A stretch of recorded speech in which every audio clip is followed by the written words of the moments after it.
Good morning. Welcome back to Casual Camping and Outdoors.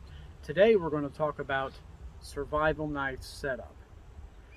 Well, when you're setting up a survival knife, one of the first questions that somebody who might be a casual camper or new to the camping and outdoors environment, what is a survival knife? What makes a survival knife different from a kitchen knife? What makes it different from any other knife? Well, survival knife to different people means different things. To a lot of people, when you say survival knife, they might be conjuring images in their head of the Rambo knife featured by the movie First Blood starring Sylvester Stallone. It's a great movie, an even better book. But that survival knife was hollow handled, which brings up a whole different issue, hollow handle versus full tang. Another person might bring up an image of the old K-bar fighting knife. Made popular in World War II, if you can use that term popular for a fighting knife. But it served the United States military very well from World War II and since. I have one myself. It's an outstanding knife. This is an SE5. This one I don't have set up yet, but I am going to show you one that I do have set up and what makes a survival knife a survival knife. Take 3. Now, survival knives come in a plethora of different sizes, shapes, configurations, done by a multitude of different manufacturers. This is the K-bar fighting knife that I mentioned earlier. This is the US Navy version. It says US Navy on the sheath. It's the exact same thing as the Marine Corps fighting knife. It just says Navy on it. You can get this for any branch of the military service. You can get it with no military service branches listed whatsoever, with a plain sheath and nothing printed on that side of the blade. This is made out of Crovan steel. This is a rat tang with stacked leather handle. This is an SE5. It's a good deal thicker. It's a little bit shorter, but it's also a good deal heavier. Here we have a micarta type scale. I really like the sheath system. I have not set this up yet, but this is the regular Kydex sheath that comes with the SE, and attached to it is an optional carry system, which has a pouch. And this particular one came with an SE10, so Randall's Adventure Training. You can also use an Altoids 10. It's the same size, just different printing on the box. And I like that knife very much. Here we've got one by J-Tech. Leather sheath. That's the model 39. Little pouch here. Comes with a sharpening stone. I have also not yet set this one up, but as you can see, that also has a ferro rod loop. You can put your ferro rod in there, and then I tend to take a piece of shot cord or a rubber band, and I will slip that over top of there just so that doesn't bounce out if I'm hiking. So, and then you just take it off like so. Again, this is a beautiful knife. You've seen my other J-Tech knife in some of our other videos. J-O-Tech, J-E-O, separate word, T-E-C. J-O-Tech, I guess, that's how I've always pronounced it. That's another one. This is the one you've seen in other videos. I call that my favorite camp knife. That's a model 29. That's not as much a survival knife, I guess, as what most people would typically think of as a survival knife. Again, very nice leather sheath, button closure. Comes with a mounting system where you can put that on a belt and carry it scout style. Got a ferro rod loop. Belt loop here if you want to carry it vertically. One of my favorite camp knives. But my survival knife is this Condor, I guess that's pronounced Toki, T-O-K-I. Maybe you can see that. And this is a very beefy, thick knife. It's got those nice handle scales. It's got a place here where you can strike a ferro rod, but the spine is also sharpened, so they say, well, why do you have both? Well, some people would prefer to strike a ferro rod with the knife in the sheath and hold the sheath and use it this way so as not to risk cutting yourself. This has also got a ferro rod loop And I've done that same thing with a rubber band. It's got a little pouch. And in here I have a little Ziploc baggie, and I got a small sewing kit for repairing clothing or even sewing up yourself if you want to. There's some matches with some striker paper. There's some fishing line and some hooks.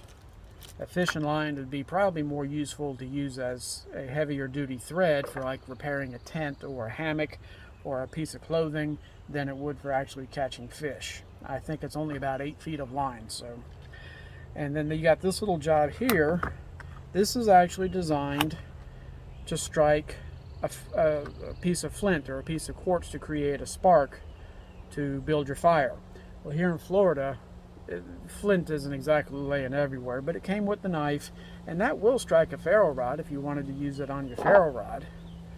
You know, strikes it just fine. And that goes right there. And I've also got an extra few matches that aren't in the plastic bag in that pouch.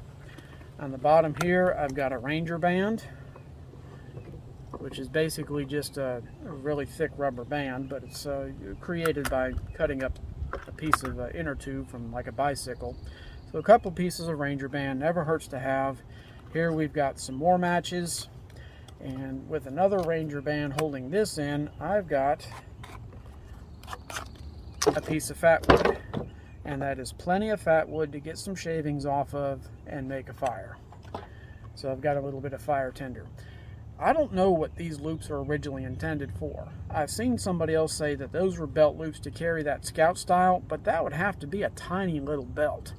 Those aren't much thicker than the Ranger band, so I couldn't fit my belt through there, so I just take this piece of fat wood, stick it through there.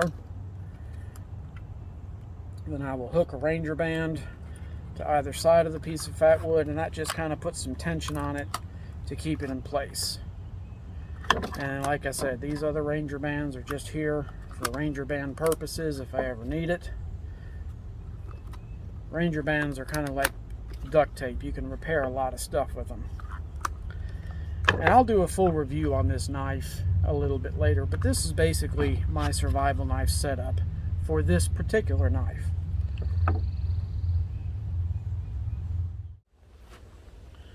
So, survival knife. In my opinion, a survival knife is basically a do-all kind of a tool. It's not going to be the best carver. It's not going to be the best chopper. It's not going to be the best anything. It's kind of a jack-of-all-trades knife that you can do multiple tasks with successfully. So, are you likely to find yourself in a survival situation? You never know. But carrying a knife like this would at least allow me an opportunity to build a fire, to process some firewood, possibly even build a small shelter, and keep myself alive until help arrives. And that's what a survival knife is supposed to do. It's supposed to help keep you alive in a survival situation. Now, if you're a military pilot, you've gotten training for that. But if you're like me, just a casual camper, keeping that in my pickup truck if I were to break down some night on the lonely side of the road, or break down in the woods while I'm camping and not be able to make it home, I've got a tool with me that I can accomplish a lot of different things with. So, like I said, I'll do a full review on that little knife a little bit later. And how you set up your survival knife really needs to be tuned to what type of environment you are most likely to be exposed to. You know, setting my survival knife up with 50 different fire methods probably isn't as prudent as it would be for somebody that, say, lived in Alaska. If you live in Alaska, where it can become so bitter cold that it's dangerous, you absolutely need a fire to stay alive. Here in Florida, we don't even get snow. So a fire can, however, be very important for boiling your water and things like that, for purifying. Because here in Florida, we do have bacteria in our lakes and streams. There can be a million other different contaminants, and boiling your water can become essential. So having the ability to make a fire is essential, because water is way more important than, say, food. You can live 30 days without food. You'll be lucky if you can go 3 days without water, especially if it's hot outside like it commonly is here in Florida. So A survival knife, that's going to depend on what you're going to use it for.